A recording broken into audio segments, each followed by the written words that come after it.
here. We are in the middle of our series called Unlocking the Music Vault, and in this series we're talking about things in our lives, issues in our lives, some that we create, some that are just the results of the broken world that we live in that just kind of land in our laps, and we're talking about what would happen.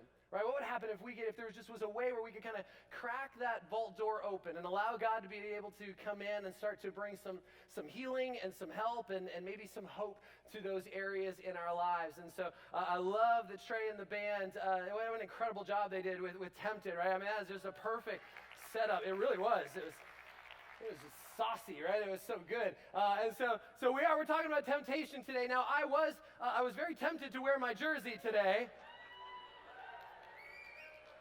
Some of you need Jesus really, really bad. That's just, there's no need for that, for booing. That's harsh. But I didn't wear it. I didn't wear it for a reason, and that's this, is that I just didn't think there was going to be enough time to explain to Panther fans what it feels like to win a Super Bowl. And so we just didn't have time to do that. But in case you're wondering, I did bring my deflated Bible. It's easier for me to hold, and so we're all good there. Okay, here's a question for you. I got a question, right? What's your greatest temptation? Just start thinking about it. Start thinking about that for a second, right? What's your greatest temptation? If you're anything like me, you're already beyond one, right? You're on a list now. The list is kind of forming and growing. If you're struggling with coming up with a temptation, let me give you a couple of examples. For some of us, maybe it's lying, right? For some, maybe. For some of us, it's just little white lies, right? We only tell them once in a while, maybe when we just don't like conflict, right? So if I could just lie to maybe get out of some conflict, or when I'm wrestling with my insecurities, just a little lie here or there, right? Just kind of gets me through, kind of covers things up. For some of us, we lie to cover up other lies, right? In fact, there's so many lies in our world. Sometimes it's hard to distinguish between the lies and the truth, and they just kind of seem to blur together.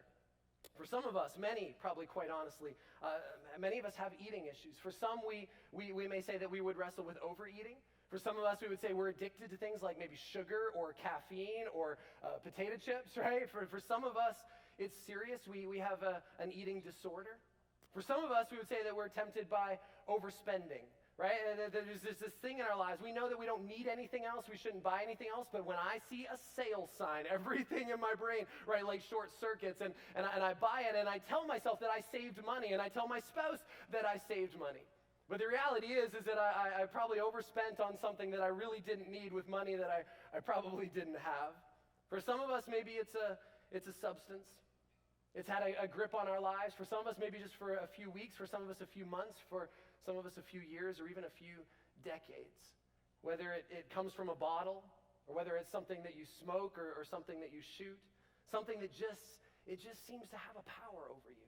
You just can't seem to resist it when that urge and that temptation comes back along. For some of us, it's lust. And in fact, according to studies and statistics, that would be a big percentage of us sitting in this room would wrestle with this. And in fact, it's such a big deal that Mike's going to talk about it in a couple weeks. We decided this is one of those topics in this series that we need to spend some time talking about, because it's something that so many of us deal with. Some of you are tempted to criticize. You think that criticism is a spiritual gift. It's not. No matter how good you are at it, it's not, right? But you've already found 14 things wrong with this service and my outfit already, right? We're like halfway into it, and you're already like, you're just there for some of us. Some of us, it might be gambling, right? That can play out in all kinds of different ways. Some of us, this one is just as innocent as it might seem. It could be your cell phone or social media, right? That you can't even have a conversation with somebody without having that thing like 6 inches from your face. We went to dinner on Friday night to celebrate a friend's birthday, and we walked into the restaurant, this table sitting next to us, there were 4 guys there, and all of them, their phones were like right here. And I don't think they were texting each other. They just all had their phones right in front of their faces. Right? The problem is it doesn't seem like a big deal, but we don't realize what it's robbing in our lives. It's impacting intimate relationships from us because it's really just kind of stolen our attention, and we don't even recognize it. Some of you are going to kick back today and you're like, I sure hope so-and-so's here to hear this message, right? Because their life is jacked up, right? I don't struggle with temptation, right? I don't make any mistakes in my life. Well, Mike's going to be talking about pride in a couple weeks too. So we've got you covered as well if that's where you are. Now here's what I want you to do. I want you to turn to the person next to you and tell them what your greatest temptation is. I'm just kidding. Don't do that, right? So we were like, oh, I'm out of here, right? We're not playing that game, right? Just relax, right? Yeah, it'd be fun, but we're not gonna do that. Because here's the reality. The reality is this: is temptation is something that we all face, right? If we're honest, we lock it up in the vault of our lives because we want to hide it from others. We don't want others to see that area in our lives. We don't want them to see that vulnerability, that struggle, that weakness that we have. In fact, most of us, if we're honest, we become experts at looking good on the outside. Meanwhile, there's all kinds of stuff inside that's just eating our lunch, right? It's just destroying us from the inside out. Here's a working definition of temptation. I love this. This is from Craig Rochelle. He's another pastor, and he said this: it is anything that promises satisfaction at a cost of obedience to God. Anything that promises satisfaction, right? Anything that says, you're going to like this. This is going to feel really good, right? This is going to be great. You need this in your life. You deserve it. Anything that promises satisfaction, but it's at a cost of obedience to God. It's going to impact your relationship with God if you say yes to that temptation. It's going to impact your relationship with your family as a result. It's going to impact your friends. It's going to impact your coworkers. It's going to damage your reputation. It's going to have a serious impact on your future, on your character, right? Anything that promises satisfaction, but it's at a cost of obedience to God. See, scientists tell us that whenever we give in to temptation, whatever that temptation is, that there's a chemical in our brains that's released called dopamine. And when dopamine is released, it gives us this little high, right? This little thrill, this little buzz. And so when we walk through a store and we see something, right, and we're like, oh, I want that, right? And we need to purchase it. We look at something and we want to take a second look at it. There's something that you want to say because you know it's going to feel so good to say it. And your brain, it rewards you. You get this little shot of dopamine, this little high, this little feel good, this little moment of satisfaction, right? We all know that moment of satisfaction when we give in to temptation. The problem is that immediately following that moment of satisfaction comes I wish I hadn't done that. I shouldn't have done that. There's going to be consequences now because of that. And as a result, then we feel bad. And then the guilt and the regret and the shame set in. You see, we end up in this temptation cycle. And here's how it goes. I want it, and I can justify why I deserve it or why I need it in my life. And so then I get it, and then immediately I regret it. And the crazy part with temptation is that it doesn't stick around, right? It'll go away for a little while, but it'll come back. It may be a few minutes later, it may be a few weeks later, but that temptation will come back, right? And all of a sudden you want it again. And you remember regretting it last time, but all of a sudden there's that need. I deserve it. I need it. It's going to feel good. There will be a reward that comes with it. And so we get it, and then we regret it, right? But now we regret it even more because we've done it twice. And then all of a sudden we start to feel like a failure. We start to feel like there's no way I'm ever going to control this thing. In fact, this thing now has a control over me, and I'll never be able to say no to it. Let me give you 5 truths about temptation from the Bible. Here's the first one. It's not a sin to be tempted. Being tempted is not the same as sinning. For example, eating a donut is not a sin. Can I get an amen on that? Is it something? Somebody. Some of you just took notes for the very first time ever in church. You're like, the best church ever. It's not a sin to eat a donut, right?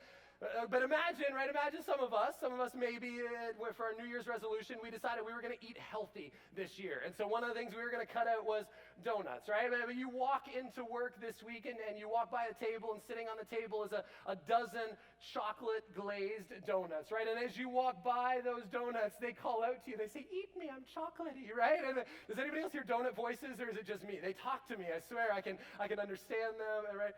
And so you want one, right? But you don't want one because you're eating healthy, but you want one really badly, right?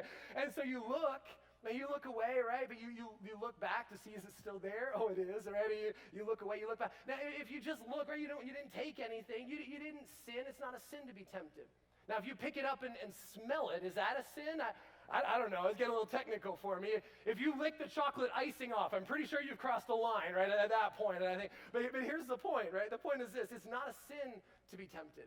In fact, some of you may be comforted by the fact that Jesus was tempted just like we are. Look at this verse in Hebrews 4:15. It says this: "For we did not have a high priest who is unable to empathize with our weaknesses, but we have one," talking about Jesus, "who has been tempted in every way, just as we are, yet he did not sin." There's so much to this, right? That I can take comfort in the fact there's some assurance for me that Jesus understands what it's like to be tempted, right? That God can relate to me when I'm in the middle of that temptation. Sometimes it's easy to think, oh, no one else understands. God can understand, but it says that he's been tempted in every way just like us. But here's the cool part, but he did not sin, which means that being tempted isn't a sin. Here's the second truth. When it comes to temptation, you're not alone. I know sometimes we feel that way, right? I'm the only one that struggles with this. You're not. You're not. Whatever your thing or things are that you struggle with, I promise you are not the only one. In fact, here's what it says in 1 Corinthians 10:13. The temptations in your life are no different from what others experience. See, as a matter of fact, as you grow closer to God, right, the closer you get to him, the more you're going to be tempted in your life. It's just a fact. It's just the way that it works. In fact, this goes all the way back to the very beginning of time with Adam and Eve, right? Just a couple chapters into creation, and the temptation shows up, and it's there. We all face it. Here's the third truth. Temptation goes wherever we go. This one's important, because I hear people talk about this a lot. If there was just a way where we could all retreat to a village in the woods, right? Or something like that. If we could just get away, if we could live separated from the bad things and the bad influences. If I could be separated from everything secular in my life. And I'm not saying that that's a bad thing, but the reality is that all you're doing is you're avoiding the problem. You're really not escaping temptation. And here's why. Look at what it says in James 1:14. Temptation comes from our own desires, which entice us and drag us away. These desires give birth to sinful actions, and when sin is allowed to grow, it gives birth to death. See, temptation is present wherever we are because it's on the inside. It's not about what's on the outside. Now, the outside things can influence the inside, right? But it's our own desires. It's inside of you. So it doesn't matter if you live in Las Vegas or you live in the woods by yourself. You're going to be tempted. The temptation is right there with you. Here's the fourth one. Fourth truth is don't blame God. Don't blame God. James 1:13 says this, when tempted, no one should say God is tempting me, for God cannot be tempted by evil, nor does he tempt anyone.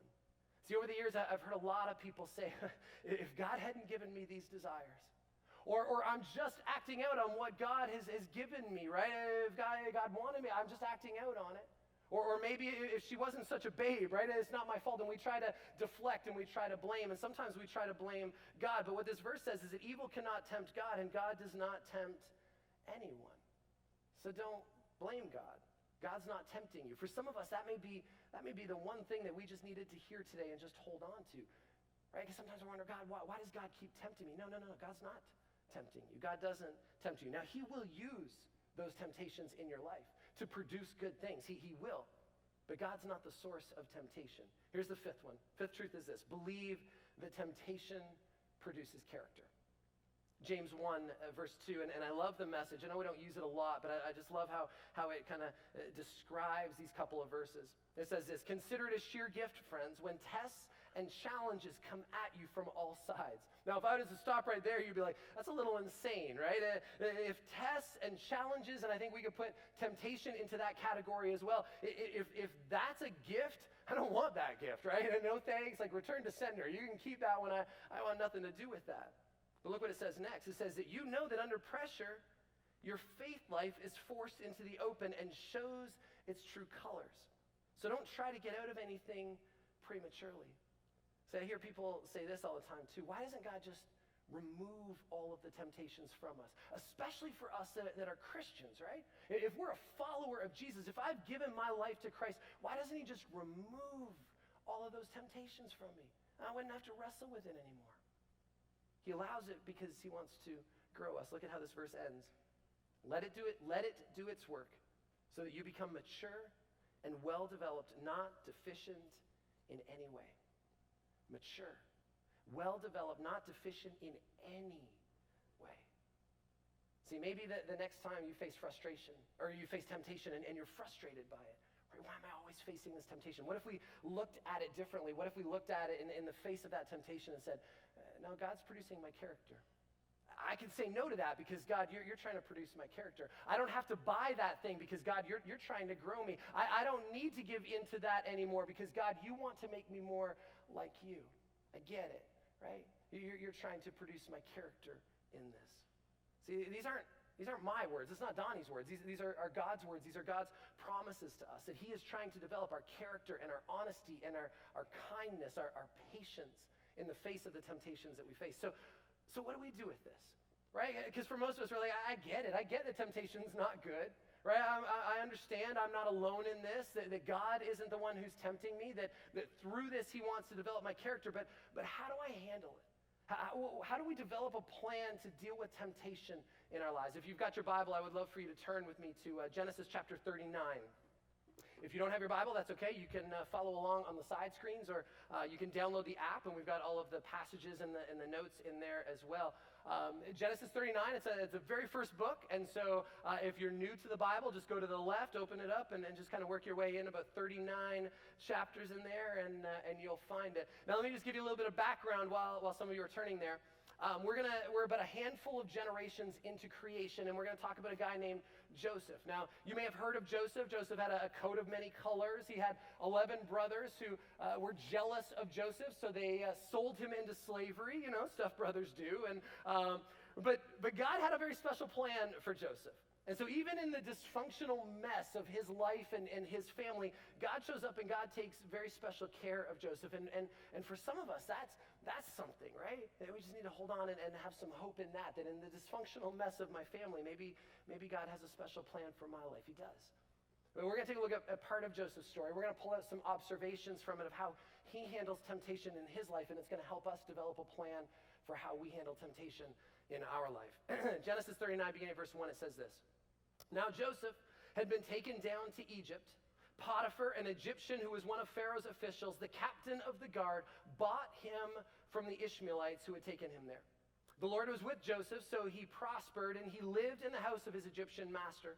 When his master saw that the Lord was with him and that the Lord gave him success in everything he did, Joseph found favor in his eyes and became his attendant.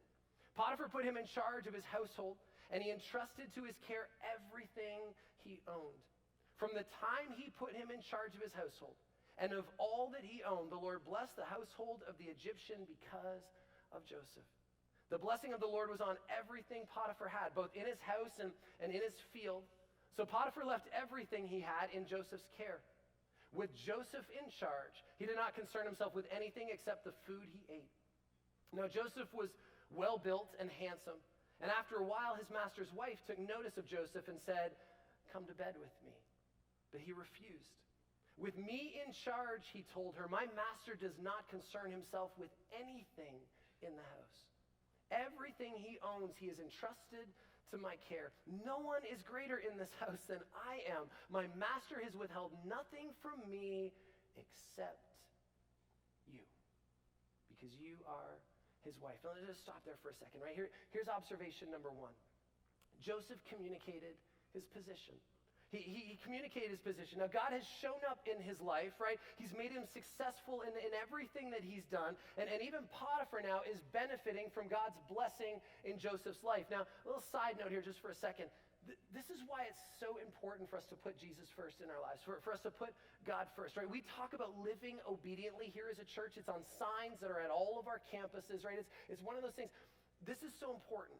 Because not only will God use it in your life, right? When you live obediently, not only will God bless you and do incredible things, but he's going to use that blessing in your life to actually impact the lives of other people as well, especially those who don't know him, right? And so even when you think, it probably doesn't matter, right? I think I could take a shortcut here on this one. No one's going to notice if I don't quite go all the way with it. It absolutely matters. It matters to God. And any time that we're disobedient, it interrupts what he wants to do in our lives and through us in the lives of other people. All right, back to the story. But it says that Joseph is a well-built, handsome dude, that he's obviously kept his New Year's resolution, right? He got his gym membership, and he's actually still going. He apparently is not tempted by chocolate-glazed donuts, and scholars believe that he looks something like this. Very good-looking man, right? Very good-looking, just like the Bible said. And so, as a result, right, Potiphar's wife, she has taken notice of Joseph, and she begins to put the moves on. Now, this may be the first cougar in the Bible. I'm not sure. You can look that up too. But But I love how Joseph responds, right? He clearly tells her what his position is. He goes, oh, time out, time out, time out. This isn't happening, right? I just want to make sure we're all clear. Potiphar, my boss, your husband, he's given me access to everything here in the house except for one thing, you, right? And so thanks, but no thanks. So we're not doing this. And my guess, and I don't have proof of this, but my guess is that Joseph didn't only share it with her, but my guess is Joseph shared it with others as well. The other servants that were there overheard that. There were people around that Joseph told this to. And he didn't do it to embarrass her, but just to make sure that everyone was clear where he stood, what his standards were. Now look at what he said next, because this is the reason why he could communicate his position so clearly. Verse 9, it says this, "How then could I do such a wicked thing and sin against God?" Here's observation number 2. Joseph knew his bottom line. Right? This is a huge deal, right? I don't know if you caught it. I don't know if you saw Joseph's perspective in this, but he clearly knew what was most important to him. See, for Joseph, this whole deal, right, of having an affair and whatever else, it wasn't just a moral thing. I'm sure that was part of it for Joseph. It wasn't just about what he wanted. It wasn't an attraction thing. I'm sure Potiphar's wife was very attractive, right? It's not about that. It's not about what other people would think. Imagine the gossip and the stories. If we go ahead with this, I don't know if we should. It wasn't about that. It's not even about what would happen if we got caught. What are the consequences? What are the ramifications? What happens if we get caught doing this? It wasn't about those things for Joseph. It was all about what would honor God. What would this do to God? It would break his heart, right? It would dishonor him. It would hurt my relationship with my father. You see, Joseph's priority is how can I do this against God? He valued honoring God above everything else in his life. You see, when God is in the right place, when God is first in our lives, when he's the greatest priority, it creates this very clear filtering system for us. I won't do anything that's going to hurt him. You see, it's so important because this is your why. If you don't have a why in trying to face temptation, you're never going to be able to resist temptation. You've got to have a why. Why do I need to say no to this? Why is that thing that's more important to you than that moment of satisfaction in giving in? For Joseph, and what it should be for us, is that I will not hurt God. Right? And in fact, I know that it says that I'm supposed to love God with all my heart and all my soul, all my mind, all my strength. And then I'm supposed to love others as I love myself. If I honor my relationship with God, if I always do what's right in God's eyes, then I'm never going to hurt my family. I'm never going to give in to a temptation that's going to impact my friendships. I'm not going to do something that's going to impact my relationship with my neighbors or my coworkers or students that sit in the class with me. I'm never going to do something that's going to wreck my future. I'm never going to compromise and damage my character. It is my greatest priority. Everything else becomes very clear in terms of how we handle it. The question is this, do you see God that way? It assumes a couple things. It assumes that God is watching. It assumes that God cares about these things in your life. It assumes that God prioritizes a relationship with you. And I think some of us, as we sit here today, if we were honest, we would say, I don't know if God really cares that much about me. My answer to you would be, Jesus' death and Jesus' resurrection is God's answer to that, right? It is an all cap, all bold, yes, I care about you. I couldn't care more about you. I gave you my very best through my son, Jesus. Verse 10. And though she spoke to Joseph day after day, he refused to go to bed with her. Observation number 3, Joseph stuck to his convictions. See, you need to accept that you have the power to say no. 1 Corinthians 10:13 says this, the temptations in your life are no different from what others experience, and God is faithful. He will not allow the temptation to be more than you can stand. When you are tempted, he will show you a way out so that you can endure. This is a biggie, right? You need to believe that you have the power to say no. Some of you, I've heard you, I've had conversations with some of you that I just can't say no. I want to say no. I want to resist. But when that temptation hits, right, it's so strong. It's got such a grip. I've failed for so long. I just lose all control, and I just can't ever seem to say no. I remember a parent in our ministry come to us once and whose daughter was addicted to smoking pot, smoked pot every single day. And I remember the mom said, I just don't think she can say no because her dad couldn't say no. See, it's not a generational thing. It's not even a willpower thing. All of us have the power to say no. Now, I'm not going to lie to you. It's not easy, right? If it was easy, it wouldn't be a temptation, right? And the fact that it's tempting to you means it's going to be hard to say no. Nobody's going to lie to you about that part of it, but we absolutely have the power to say no. And look at this part of the verse. God is faithful. See, this is the source of your strength to say no to temptation. This is where you get the power to resist whatever it is that's trying to draw you in and draw you away. It's that God is always faithful.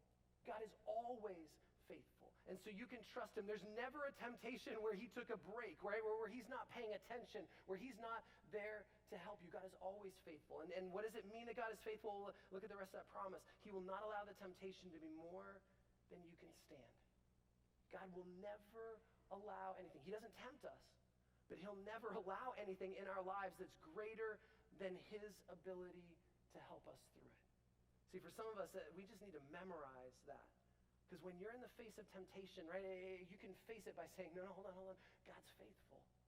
And he promised that he would never, that this temptation isn't more than I can stand. No, God is faithful. I don't need to do that, right? I can say no to that. No, God is faithful, and I believe that God is bigger than the power of that temptation right now, so I choose to say no.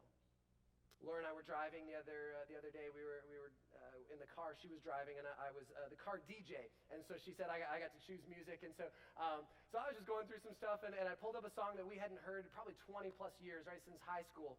And started playing the song, and both of us, right, we start singing like right away and whatever else. And I'm going to back the bus like right over my wife right now. But she turned to me and she goes, why can't I memorize scripture the same way that I can remember the words to a song that I haven't sung in 20 years? It's like, we can. We just don't, right? We just choose not to make it an emphasis in our lives, but we absolutely have the ability to do it. Look at the rest of verse 10, these last 5 words, or even be with her. Observation number 4, Joseph avoided compromising situations. These are 5 very powerful words. See, he told her what his stance was. He told her no multiple times, day after day. He said, no. Joseph was, what he shows us here is that he was wise, right? Because he removed himself from compromising situations. Let me give you an example. We have a teenager, Ty's 15, and as a normal teenager, he can eat whatever he wants, right? 2 boxes of mac and cheese, no problem. An entire pizza, yeah, whatever, right? A box of Krispy Kreme donuts doesn't even break a sweat, right? I drive by the hot now sign, right? And I put on like 3 pounds, right? It's not right. When I was like 32, I woke up one morning and my metabolism was like, oh, heck no, we're not doing this anymore, right? Like, I'm done, right? Like, you can't eat like the way that you used to eat anymore. And so Laura's changed my eating habits, and she rarely buys bad food anymore. That's why Ty loves going to other people's houses all the time, right? Because he comes home, he's like, Dad, they have marshmallows in their cereal. I'm like, oh, did you bring me some? Right? Like, hook a brother up, right? Like, just put them in my pocket or something. And so one day, Laura brings home a bag of peanut M&Ms, right? And that is my kryptonite. I know that last verse says there's no temptation that we can't stand under, but in the Greek, there's actually a little clause that says, except peanut M&Ms, right? And it's right in there. You just have to know the languages, but it's there. And so she brings this bag home, and this wasn't just like an ordinary bag. This was like the Costco bag with like the pull-out handle and wheels, so you can wheel it around with you, right? It's like a whole arm like curl workout, right? With this massive bag.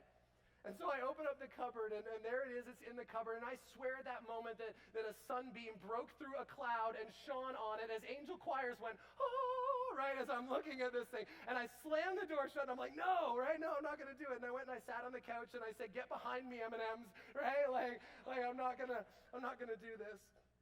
Next thing you know, my mind is in fantasy land. I'm seeing like red and green and yellow and blue and melts in your mouth but not in your hands. What kind of voodoo is that, right? Like, this is just incredible. And so my mind, I just go crazy. I'm like, I just need to check and see if they're still there, right? As if like poof, they had magically literally happened, right? And so I went and I opened the door and they're there.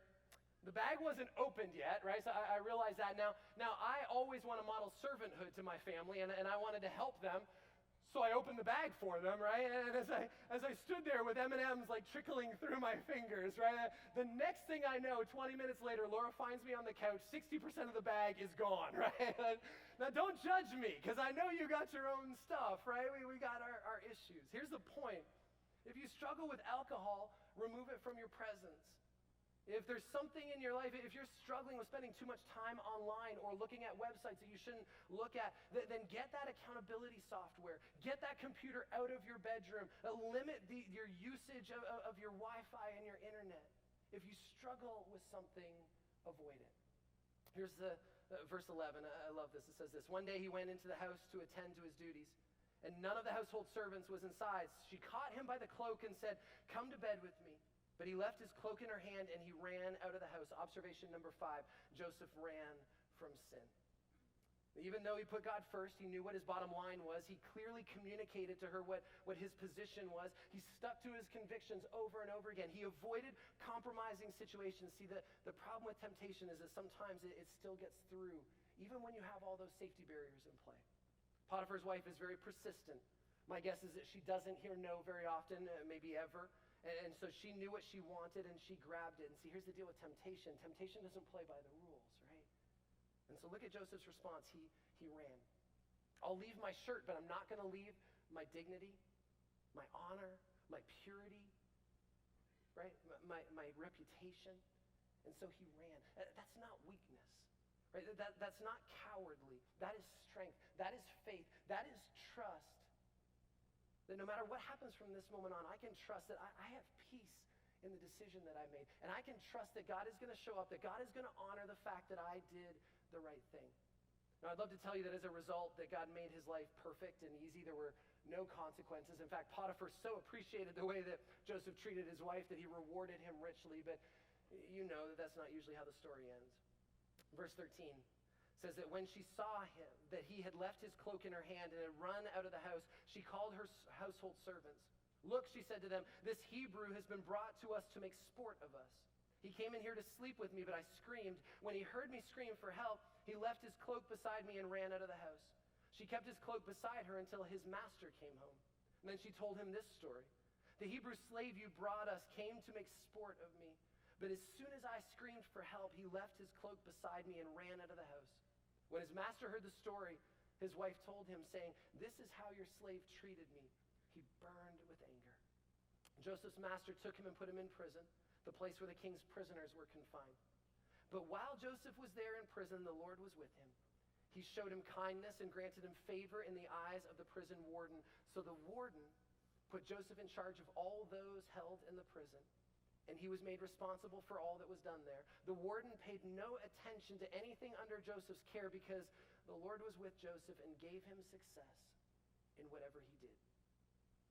So I know some of you are thinking right now, you're going, Donnie, what's the point? He put God first. He had a great plan. He did the right thing. And yet it seems like Joseph's life actually got worse. We don't have time to read the rest of the story. Joseph's life, it isn't easy. He's not rewarded by his peers for his bold stance. He isn't invited back into Potiphar's house. But if you read the rest of the story, and I can't encourage you more strongly to do that this week, what you're going to see is that God never leaves Joseph. That God never forgets Joseph. That God honors and uses Joseph in even greater ways through the rest of his life. See, here's the bottom line to this. Temptation produces chaos or character. When we say yes, there's pleasure, right? It feels good. When we say yes to temptation, whatever it is, there's immediate pleasure. But what happens is that following that pleasure comes problems. There's always problems. There's always consequences. There's always stuff. And it ends up in pain. Right? That's what happens. When we say yes to temptation, temptation produces chaos. But when we say no, it always starts with pain. Because it's always hard to say no. Sometimes there's consequences to saying no to temptation. But that pain brings with it peace. Because that peace is that I know that I did the right thing. I know that I honored God with that decision to resist, to say no to that thing that was tempting me. And what always ends up following that peace is pleasure. Long-term pleasure. It doesn't mean that our lives are going to be perfect or easy just like Joseph's, but God never leaves us. God never forgets us, and God will always honor our obedience. He promises to do that. See, temptation produces chaos or it produces character depending on how we choose to respond. So let me take 1 minute right now and just help you put your plan together for this week. Here's 5 things. The first is this, from the life of Joseph: know your bottom line. So you need to set your goal. You need to prioritize what matters most. And I would say it needs to be honoring God first in your life. When you put God first, everything else will fall into place. I'm not going to say yes to a temptation that's going to hurt my family, because that would dishonor God and it would hurt my family. I'm not going to say yes to something that's going to tarnish my reputation, that's going to damage my character, that's going to influence or change the direction of my future. And so we need to know what our bottom line is. Second thing you need to do is you need to share it with others. Who are you going to share this struggle with? Who are you going to share your plan with? That's why we talked about last week the importance of being in a small group. And we had a group connect last weekend where you could, if you're not connected to a small group, get connected. And if you're not yet, you're going to hear about it in just a second from Jarrell. You're going to hear how you can get connected to a small group, how you can have a group of people around you. Now, you got to be honest. You got to share it with them. But when you do, they can hold you accountable. They can help you, and you can do the exact same for them. If you're a guy in here, we are launching our men's ministry, and I'm so excited about this. Right here at the Raleigh campus, and next Monday, the 13th, we're going to be starting up 4 different classes that are part of our men's ministry here, and one of those classes is on temptation. We all struggle with it. Sign up. Be a part of that. And get around a group of guys that you can share those struggles with and that you guys can hold each other accountable. You got to share it. Here's the third thing. Stick to it. Don't try to win it all in the first day, right? Just go for those small victories, right?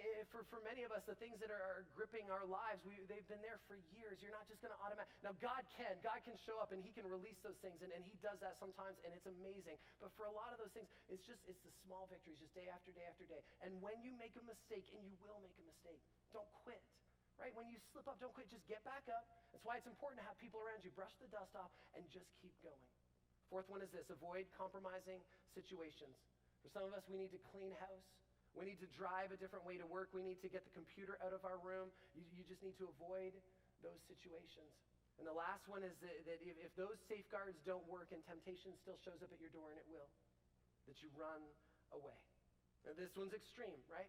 It could be as extreme as quitting your job. It could be as extreme as I just need to move. It could be as extreme as canceling the internet completely. It could be as extreme as finally admitting that I need to get help, that I need to join a program, that I need to talk to somebody. This is that I will do whatever it takes step. Because I'm not going to dishonor God. I'm not going to damage my relationship with him. 2 Timothy 2:2 says this: run away from infantile indulgence. Run after mature righteousness, faith, love, peace, joining those who are in honest and serious prayer before God. Imagine what this would look like.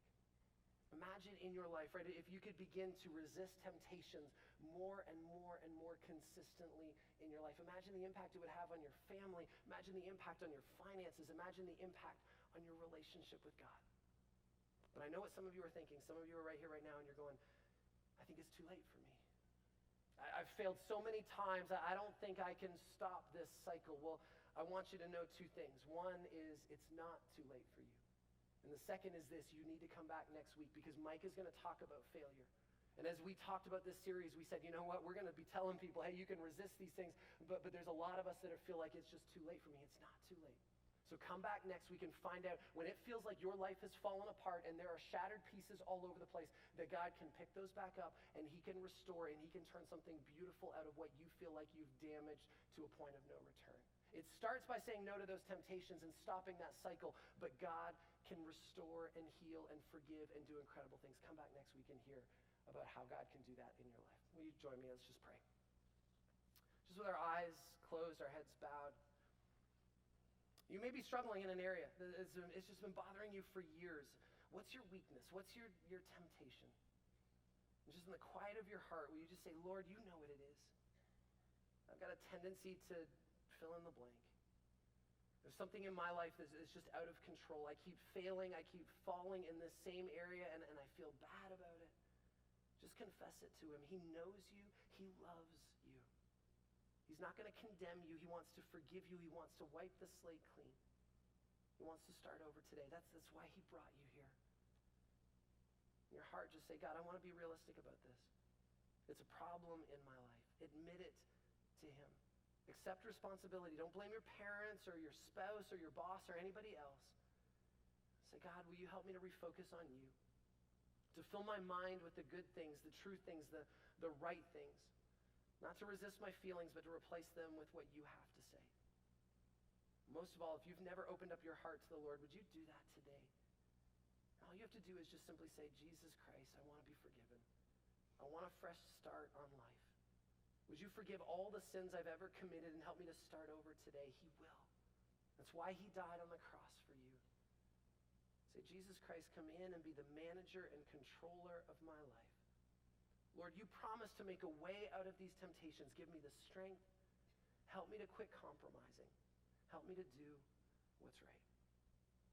Lord, I want to thank you for those today that prayed this prayer, opening their hearts for the very, very first time, saying that they want you in their lives. Father, will you help us as a church to become more like you? We love you. It's in your name we pray.